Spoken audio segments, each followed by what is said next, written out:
السلام عليكم وأهلا بيكم في فيديو جديد من سلسلة دروس الإكسل. في الفيديو ده هنبدأ مع بعض خطوة جديدة بعد ما خلصنا الخطوة اللي فاتت وعملنا البيفت تيبل وعملناه في شكل تقرير كده بسيط ومرتب ونقدر نطلع منه برضو معلومات كويسة. لكن في الفيديو ده احنا هنبدأ خطوة جديدة تماما، هنبدأ خطوة أكثر احترافية بإن احنا هنعمل الداشبورد. مبدئيا احنا بنعمل داشبورد علشان الأرقام لوحدها مش بتكون كفاية. يعني صاحب العمل أو الراجل صاحب القرار احنا بنعمل له أصلا الكلام ده كله أو التحليل ده كله علشان يبدأ يعتمد عليه في صناعة القرار. فلما يشوف أرقام كتيرة جدا جنب بعض هو لازم علشان يعرف مين الأفضل ومين الأقل ويبدأ إن هو يقارن ويحلل ويشوف الفروقات قد إيه، لازم يبدأ إن هو يشوف أو يبص على كل رقم ويقارنه بالرقم اللي قبله ويشوف الفرق ما بينهم قد إيه وهكذا. فعلشان نبسطها عليه وعلشان في مجرد ثواني بس بسيطة يقدر إن هو ياخد قرار أو يقدر إن هو يكون شايف كل حاجة بوضوح، بنعمل له حاجة اسمها الداشبورد أو الفيزواليزيشن أو يعني الرسم البياني بتاع الداشبورد بتاعتنا. فالداشبورد دي مهمتها ان هي تكون مختصرة في شكل رسوم بيانية، والرسوم البيانية دي تكون يعني بمجرد النظر عليها تفهمنا الوضع ماشي ازاي. فهنبدأ طبعا بنشتغل بناء على التقرير اللي موجود هنا بالبيفت تيبل. هنبدأ ان احنا نعمل الداشبورد بتاعتنا. هنفتح صفحة جديدة والصفحة دي هنبدأ ان احنا نخليها كليننج اكتر، يعني مثلا نشيل منها جريد لاينز ونبدا ان احنا نقسمها ونعرف هنشتغل الداشبورد بتاعتنا ازاي. طيب اولا خلينا نشيل الجريد لاين من فيو. هنا بنروح على الشو هنا اللي اسمه شو، بنشيل منه جريد لاين، بتكون معانا الصفحة بالشكل ده. بعد كده هنبدأ نتفق على التقسيمة. في اكتر طبعا من شكل واكتر من طريقه نقدر نعمل بيها الداشبورد، لكن انا هكلمكم في الشكل العام او الشكل اللي هو معترف بيه او يعني كتير من الناس بتعمله، ومن رايي ده الشكل الافضل. يعني الشكل ده بيبدا بان احنا بنقسم الصفحه اولا العنوان، ثانيا بيكون الكي بي ايز تحت العنوان هنا، ثالثا بتكون الرسومات موجودة في الجزء ده. وطبعا احنا بنرتب الرسومات دي من الشمال لليمين او من اليمين للشمال حسب ما احنا شغالين ازاي، وبيكون مثلا الترتيب من الاهم للاقل اهمية وهكذا. طيب هنفهم طبعا كل ده بالتفصيل، لكن احنا خلينا اولا نكون اتفقنا على الترتيب ده. هنبدأ هنا ان احنا نحط عنوان بتاعنا. برضه في اكتر من طريقة ان انت تشتغل بيها العنوان، لكن انا هكلمك في الطريقة الافضل او يعني اللي انا بشوفها من وجهة نظري مناسبة اكتر. من قائمة insert هنا هنبدأ ان احنا نعمل او ننشئ سلايسر او ننشئ شيب جديدة. هنبدأ ان احنا من قائمة insert هنا هنبدأ ان احنا نعمل ادراج لشيب جديدة. هنروح مثلا نختار شكل الشيب ده ونضيفه في فوق هنا في نص الصفحة علشان نكتب عليه العنوان. بعد كده هنروح لشيب فورمات. اول طبعا بضغط على الشيب بيفتح شيب فورمات، هروح اختار اللون بتاعه اخليه باللون الابيض عادي جدا، وهخلي الحواف بتاعته تكون باللون اللي هو الرمادي البسيط ده، بحيث ان هي اصلا ما يبانش ان في حواف كتيرة يعني. بعد كده هنبدأ ان احنا نضيف عليه او ننشئ عليه تكست من هنا برضه من قائمة insert. اعمل تكست بوكس واضيفه على الشكل ده، وابدا ان انا اكتب عليه العنوان بتاع الداشبورد بتاعتي. طيب العنوان بتاع الداشبورد بتاعتي برضو لازم يكون واضح ومختصر وبسيط، ما طولش قوي في العنوان او ما اختصرهوش قوي. انا بس عايز نبذة بسيطة كده عن الداشبورد دي بتاعت ايه وخلاص. فمثلا بما ان الداشبورد دي بتاعت مبيعات فهنكتب سيلز داشبورد، سيلز داشبورد اند كي بي ايز. ايه بقى لو عندي اسم المؤسسة مثلا بكتبها وهكذا. بعد كده هحاول ان انا اخلي الكتابة دي تكون في النص، ايه اكبر الخط شوية، ايه ممكن اديله لون مثلا. هنا الالوان طبعا حسب ما انت شغال بيه او حسب هوية المؤسسة وهكذا. لكن طبعا في الطبيعي ان انت ما تزودش عن 5 الوان، 5 الوان رئيسيه تشتغل بيهم. وعندك اللون الابيض والرمادي والاسود مش محسوبين من ضمن الخمس الوان دول، فاشتغل ابيض رمادي اسود عادي براحتك خالص، واشتغل 5 الوان غيرهم بحد اقصى، يعني ما تزودش عنهم. وكل ما قللت كل ما كان الشكل يعني افضل، طبعا على حسب الداشبورد وعلى حسب طبيعه الالوان بتاعه المؤسسه بتاعتك. خلينا نلغي الحواف بتاعه التكست بوكس ونلغي اللون، عايزينه بس علشان يكون لغرض الكتابه. بعد كده هنيجي نبني هنا حاجه اسمها الكي بي ايز او مؤشرات الاداء الرئيسيه. ايه مؤشرات الاداء الرئيسيه دي؟ هي بتعتبر مثلا الاجماليات، اللي هو هنا مثلا اجمالي المبيعات بتاعتي قد ايه. مثلا عندي التفاصيل بقى بتاعت البيفت تيبل كلها، عندي كميه الاكسسوارز اللي اتباعت قد ايه، والالكترونكس اللي اتباعت قد ايه، مثلا النسب بتاعتها، متوسط السعر مثلا، كل الاجماليات، اجمالي المنتجات اللي اتباعت، كل الكلام ده تعتبر كي بي ايز بتاعتي او مؤشرات الاداء الرئيسيه بتاعتي. هنبدا ان احنا نضيفه فوق في الكي بي ايز. خليني بس قبل ما اضيفه اغير اسم الشيت 1 ده اخليه داشبورد، وبعد كده ابدا ان انا اعمل انسيرت للشيب بتاعتي واللي انا هعمل عليها الكي بي ايز. طيب خلينا نعمل كده شيب، نبدا من الشمال هنا زي ما اتفقنا، هنبدا نديله لون، وليكن برضو خلينا في اللون الرمادي البسيط. الحواف بتاعته مش لازمانة خالص، ممكن نخليه من غير حواف او اوتلاين. اوكي، لو هنشتغل على خلفية بيضة يبقى هنخلي ده بالرمادي مثلا، في حالة مفيش عندنا الوان محددة ولوجو محدد نشتغل بيه. انما لو هنحط خلفية هنا او مثلا صفحة او هكذا، يبقى هنغير اللون ده للون الابيض. طيب دي عشان ابسطها لكم، نضيف دي كخلفية، نعتبرها دي باك جراوند بتاعتنا. نبدأ ان احنا نضيف عليها كل التفاصيل بالشكل ده. هحاول بقى ان انا اخليها بعد كده باك جراوند من هنا، طبعا من شيب فورمات، وبعدين بختار سند كورد، بخليها هنا سند تو باك، فبيظهر اي عناصر تانية فوق الشيب بتاعي ده. بعد كده هبدأ ان انا اضيف عليها العناصر بتاعتي. هبدأ هنا ان انا اعمل انسيرت لشيب جديدة، وهضيفها هنا فوق الشيب التاني. يبقى الشيب ده كده خلاص، ده يعتبر الباك جراوند بتاعتي اللي انا هشتغل عليه. هخلي ده باللون الابيض علشان يكون واضح على الشكل او الباك جراوند بتاعتي، وهخليه بدون اوتلاين خالص، اوتلاين. وهنبدأ ان احنا نضيف عليه برضو سطر للتكست الاعلى هنا، للتكست.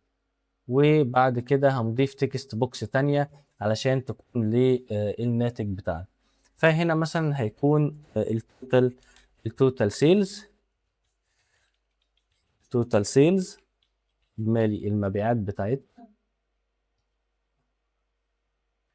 دي برضو في النص، واديله نفس الخط واخد منها نسخة. لكن اولا خلينا نلغي الحواف، نو اوتلاين، وكذلك برضو اللون مش عايزينه، نو فيل. وابدا ان انا انسخ ده مرة تانية تحت بكنترول دي، حدد عليه كنترول دي هيتنسخ. وابدا ان انا امسح الكلام ده من هنا، واروح اكتب فوق وانا واقف كده على الشيب محدد على الحواف بتاعته، اروح فوق هنا واعمل ايكوال، واروح للبيفت تيبل واخد النتيجه بتاعتي. انا طبعا الاجمالي ممكن اخده من اي رسمه بتوضح الاجمالي هنا، او ممكن اعمل له يعني رسمه لوحدها. لكن عندي اجمالي المبيعات تحت اهو احنا جايبينه.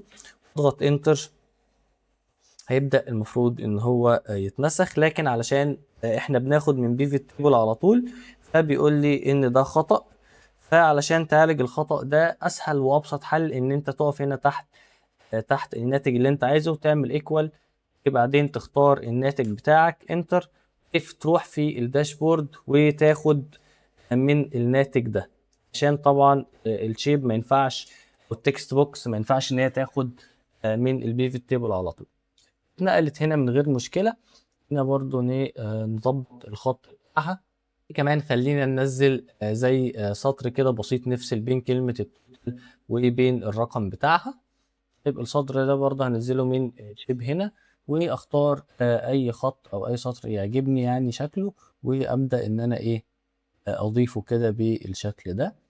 ممكن ان احنا نصغره شوية كده، ونظبط برضو الميل بتاعه، وبعدين نضيفه تحت هنا كلمة توتال سيلز، يعني بقى شكلها افضل والطف شوية.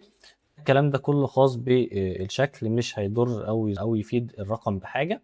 وطبعا اي رقم انا هستخدمه هنا هحاول ان انا اديله التنسيق بتاعه، وان انا يعني اخليه مثلا هنا احط له الفواصل العشرية وهكذا. وكذلك برضو خلينا نحضر دول تحت هنا بنفس الطريقة. اوكي، ونديهم كلهم الفواصل العشرية. الطول اتعدل اهو شكله في الداشبورد. هبدأ ان انا احدد كل العناصر دي كليك يمين واعمل لها جروب، وبعد كده كنترول دي علشان تطلع لي نسخة تانية منها، واضيف هنا الكي بي ايز بتاعتي. اي عدد من الكي بي ايز انا هستخدمه هبدأ ان انا اضيفه هنا. هنا خلصنا التوتال سيلز. بعد كده عايزين اجمالي الكميات المباعة، فهنروح نظبط دي هنخليها total quantity. وهنروح برضو نجيب الرقم بتاعها من البيفت تيبل، وياخد من الرقم اللي انا مطلعه هنا. وبعد كده برضو هضطر ان انا اديله اللون وهكذا. طبعا كل ده احنا هنظبطه برضو تاني، لكن يعني خلينا حاليا نشتغل بالشكل ده. بعد كده عندي هنا الافريج داشبورد، عندي هنا افريج برايس، اروح اخليه افريج برايس، افريج برايس. وبعد كده هروح اخد الرقم بتاعي ايكوال ايه، اروح اسحبه من بيفت تول. في الشكل ده هنفضل ان احنا ايه نكرر نفس الكلام ده لحد ما نخلص الكي بي ايز بتاعتنا. بعد كده طبعا احنا ممكن نضيف ايكون هنا جنبه او حاجه برضه هتدي شكل جمالي افضل بكتير. الايكون في مواقع كتيره جدا زي مثلا الموقع بتاع فلات ايكون، وفي مواقع تانية كتيره تقدر ان انت تجيب من عليها ايكونز وتضيفها يبقى شكلها كويس. وفي برضه من قائمة انسيرت هنا ممكن ان انت تعمل انسيرت لايكون، تدور على اي شكل ايكون يعجبك وتبدأ ان انت مثلا تضيفه في الداشبورد. مثلا كتبنا هنا ماني او اموال يعني، ونزلنا اخترنا الايكون دي ان احنا نضيفها. ان انا اصغرها كده وابدأ ان انا مثلا اضيفها هنا جنب الرسمة بتاعتي. يعني بس اولا اديها ان هي تكون فرونت عشان تظهر فوق الشيب بتاعي، اضيفها جنب الرقم بتاعي. برضه ممكن اظبط الرقم كده شوية، مثلا نضيفها بالشكل ده. ونقدر ان احنا ننزل ايكونز لبقية الكي بي ايز بتاعتنا، يعني نوعا ما تدي شكل جمالي. وممكن طبعا الايكونز دي تكون دلالة قوية، يعني ان هي برضه بمجرد النظر تفهمك ده الرقم ده خاص بايه. يعني ده على سبيل المثال. خلينا برضه نكمل. بعد كده هنبدأ ان احنا نشوف اي ارقام او اي كي بي ايز تانية مهم ان هي تظهر معانا. خلينا مثلا نجيب مبيعات الاكسسوارز ومبيعات الالكترونيكس. خلينا ناخد الاتنين دول نضيفهم، نطلع نستخرج الارقام منهم ونضيف الفواصل، ونروح هنا نكتب التوتال بتاع مثلا الاكسسوارز، نجيب الرقم بتاعها. كذلك هنا التوتال بتاع الالكترونيكس، ونروح نجيب الرقم الخاص بيه اجمالي المبيعات بتاعته. وبرضه ممكن ايه نديها التنسيق واللون والكلام ده كله عشان تكون متناسقة. برضه ان احنا نخلي اخر حاجة دي مثلا افضل منطقة او البيست ريجن. الرقم هنا مش هيكون رقم بقى، هنا هيكون اسم المحافظة او اسم الريجن المنطقة بتاعتي. بنفس الطريقة اروح ان انا اكتب ايكوال، والمرة دي مش هضغط عليها عشان لو ضغطت عليها هيجيب لي ان هي من البيفت تيبل، وهيجيب لي ان هو يفضل يدور على كلمة اسيوط مهما كان بقى الرقم ده زاد او قل او هكذا. هنا مرتبهم طبعا، فعلشان كده الاول اسيوط، لكن ما ينفعش اجيبها بايكوال واضغط على الخلية على طول. لازم اكتب اسم الخلية بايدي. يبقى هي الخلية في السي 5، فهكتب ايكوال سي 5. وبعد كده هروح ان انا اضيفها عندي في الداشبورد تكست اهي، ده ان انا اقول له ايكوال و F1 انا اخدت رقم. احنا في ال B5 مش ال C5، تتصلح على طول وتتعدل تتكتب مظبوط. كده انا خلصت ال KPIs بتوعي، وابدا بعد كده يعني ان انا اطبق بقى الرسومات. خلصنا دلوقتي العنوان وخلصنا KPIs، وبعد كده هنبدا بقى ان احنا نضيف تحت هنا الرسومات البيانيه او الفيزواليزيشن، وهنضيف على اليمين هنا او على الشمال السلايسر بتاعتنا او اللي هي الفلاتر. تعالى نشوف هنبدأ نعمل ده ازاي. اولا خلينا ناخد الرسومات. عندنا الرسومات مهمة، لكن طبعا اعلى رسمة هي المبيعات، ثم ان هي بعد كده خاصة بالشهر، وكمان عندنا آه، يعني ارقام مهمة جدا بتاعت الاكسسوارز وبتاعت الموظفين والمنتجات. احنا هنستكفى مثلا بان احنا هنشتغل على الرسومات دي، يعني الاربع او خمس رسومات دول. خلينا نبدا اولا برسمه شهر المبيعات، المبيعات لكل شهر. اختار من انسيرت هنا، قول له ريكومندد تشارت علشان يبدا ان هو يقترح عليا تشارت. لكن طبعا بما ان هو يعني زمنيه اكتر او ان هي بتعبر عن الزمن، احنا هنختار هنا اللاين، لان اللاين هو افضل حاجه تعبر عن الزمن بيها. فهختار لاين تشارت، اضغط عليها واضغط اوكي، وابدا ان انا اعدل الرسمه. اضغط على اللاينز دول واعمل لهم ديليت بزرار الديليت كده، اشيلهم. هشيل كل ده، وكمان هشيل البوتون من هنا، شيل كلمه توتال. هبدا بس ان انا اضيف داتا ليبل، وكمان حتى يعني الداتا ليبل هبدا ان انا ايه اختصر الارقام بتاعتها شويه عشان تكون واضحه، وان انا يعني اكبر التشارت هكذا. وابدا ان انا اضيف اسم التشارت او يعني التايتل بتاع التشارت دي. طبعا خليها سيلز بير مانث او المبيعات يعني لكل شهر. بعد كده هبدا ان انا اخد كنترول اكس كده واروح اضيفها عندي في الداشبورد، واظبط حجمها والتفاصيل بتاعتها. وزي ما قلنا هنخلي الاهم من ناحيه الشمال، اضغط عليها تكتين كده، وابدا بقى احدد الالوان والتفاصيل بتاعتي كلها. البوردر طبعا انا يهمني في البوردر هنا ان هو يكون راوندد علشان يكون متناسق مع بقية الاشكال بتاعتي، ان هي راوندد او الحواف الدائرية دي. وبرضك هبدأ ان انا اظبط هنا الارقام، ممكن اصغرها سنة علشان تكون باينة اوضح. وبرضو ايه ممكن ان احنا نغير اللاين ده. في حاجة عندنا هنا اسمها لاين، ابدأ اروح اقول له ان الكولر بتاعي مثلا خليه باللون ده، وخليه مثلا باللون الازرق. والماركر او النقط الصغيره اللي هي قدام كل شهر، ابدا ان انا احدد انا عايز شكل الماركر بتاعي ايه. انا هخليه هنا المربع الصغير ده، هنا السايز بتاعه صغره شويه، وخليه مثلا باي لون انا عايزه بالشكل ده. وبعد كده برضه في حاجة تانية اسمها سموز لاين، برضه بتدي شكل احترافي كويس جدا لللاين. بضغط كده على اللاين واروح للفورمات بتاعه واديله سموز لاين، بيكون الخط متعرج كده شوية او سموزد كده شوية. وبعدين اروح انقل بقية الرسم البياني بتاعي. هنبدأ بعد كده بالرسمة اللي احنا ممكن نكون شايفينها اهم طبعا، زي منطقة وافضل منطقة مبيعات بنفس الطريقة. ايه هنا ممكن بقى يعني اختار هنا الكولم تشارت، هيكون واضح فيه ومناسب جدا. وبنفس الطريقة هبدأ ان انا امسح اي معلومة ممكن ما تبقاش ليها لازمة، وانزل الداتا ليبل، وكمان احط التايتل بتاعي. هنا طبعا افضل منطقة مبيعات او السيلز يعني ريجن، سيلز باي ريجن. وابدا ان انا اخدها برضو كنترول اكس واضيفها في الداشبورد، واظبط ان هي تكون جنبها بالظبط جنب الرسمه الثانيه. ودبل كليك واروح برضو اقول له راوندد كورنر. ممكن اغير بقى شكل او اللون بتاعي، اغير اللون من هنا او من هنا مفيش مشكله. خلي برضو باللون ده، وابدا ان انا اوضحها شويه. وبعد كده اروح اجيب الرسومات اللي بعدها. عندي الرسم هنا بتاعت افضل مندوب، برضه رسمة مهمة هعمل لها انسيرت، يعني برضه هختار ريكومندد ابدا ان انا اشوف رسمة مناسبة. أنا اعتقد البار تشارت هيكون مناسب.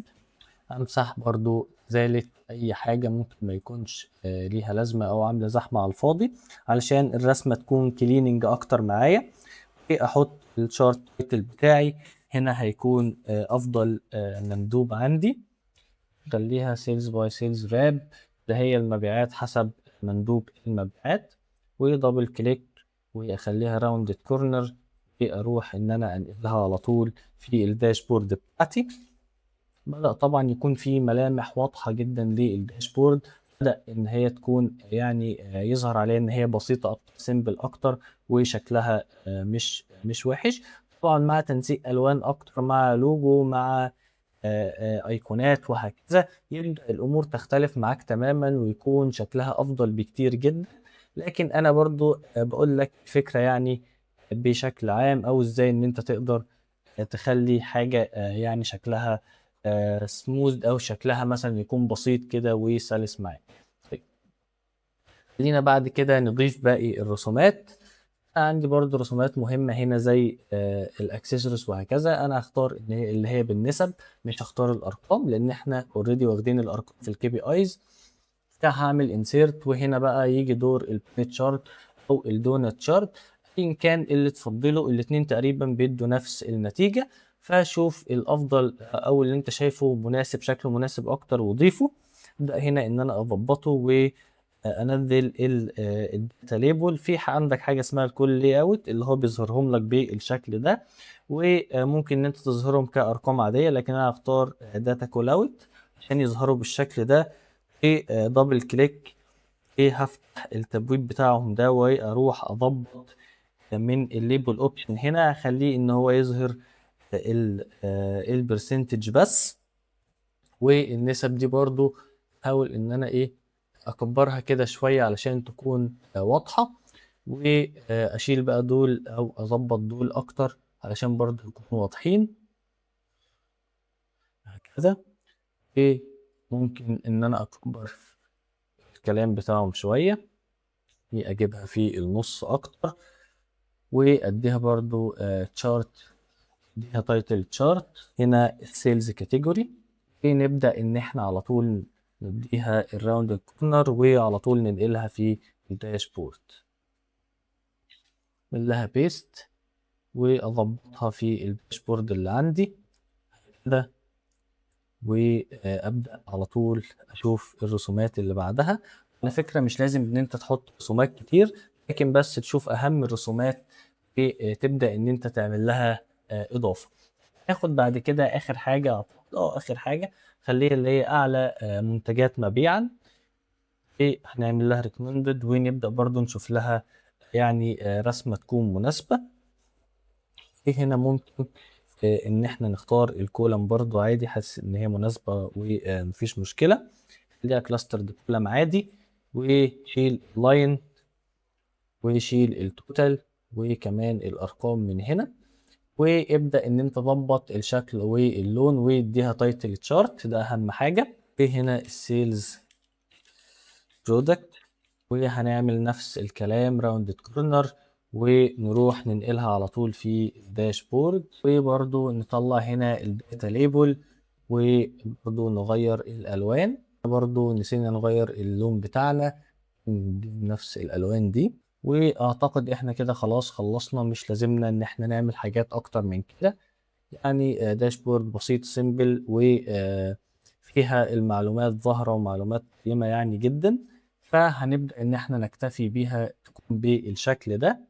وكمان نبدأ بقى ان احنا نضيف السلايسر بتاعتنا في الشكل ده. السلايسر بتاعتنا اللي ممكن تفيدنا زي ما كنا جايبين كده في البيفت تيبل، في الصفحة بتاعت تقرير البيفت تيبل.